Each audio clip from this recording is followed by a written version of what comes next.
A few years ago, I started teaching a couple of acting classes. It's been fun to be surrounded by so many talented young people, all with a real desire to learn and get better at their craft. Recently, one of my students took me aside and nervously asked if I thought she had the talent to make it. The question took me by surprise, mostly because she's quite good. I was happy to reassure her that it was certainly possible that she could make it, provided the gods of show business smiled in her direction. The conversation flashed me back to when I was a 20-year-old wannabe actor living in Austin, Texas, and desperately wondering if I had the goods to make it in New York. I was terrified of failing, but also feared the possibility of going to my grave wishing I'd at least tried. I had at the time a truly horrible job. I think this job doesn't even exist today. I was a file clerk. 5 days a week, I worked in the basement of a large insurance company where I literally filed files all day long. Lit by fluorescent tubes, the tomb, as those of us who worked there called it, was a long windowless room lined floor to ceiling with tall racks of insurance files. From 8 a.m. to 5 p.m., I climbed up and down a rolling ladder, pulling the lists of requested files, and then refiling the files I had pulled the day before.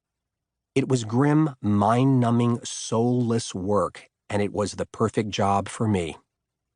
The utter boredom allowed me to daydream pretty much non-stop. I knew I wanted to be an artist.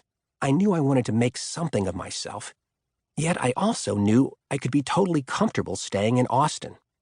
The city was, and still is, a virtual Eden for regional artists.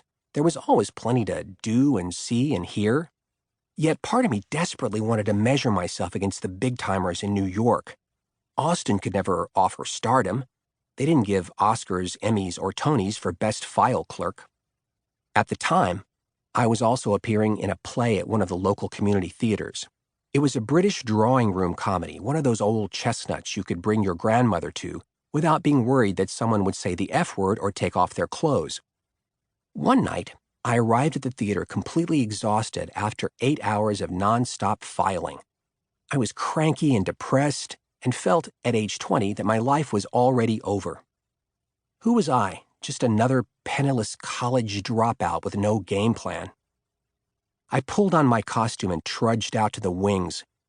As I listened to the audience filing in, I started thinking about the glamorous Westgate Dinner Theater on the opposite side of town.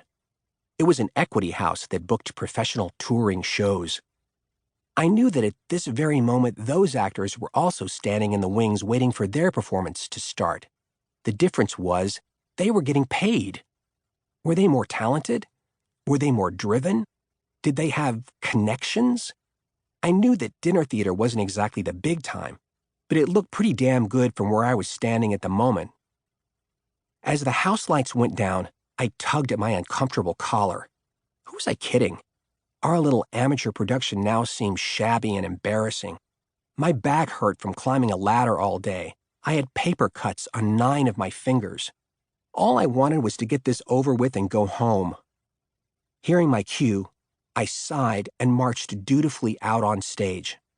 And that's when it happened. The play was being staged in the round with audience on all 4 sides. Unlike a normal proscenium stage where the lights are in your eyes, when you walked out onto this stage, you were keenly aware of the audience. I don't know why, but on this particular night, I noticed them in a way I hadn't before. As I hit the edge of the playing area, the whole audience turned their faces toward me and smiled. This group of total strangers seemed oddly happy to see me, and I hadn't even done anything yet. The very fact that I was even willing to put on this funny costume and at least try to entertain them had won me a totally unearned place in their hearts. It was like a tsunami of goodwill had just washed over me. All of a sudden, I wasn't tired anymore.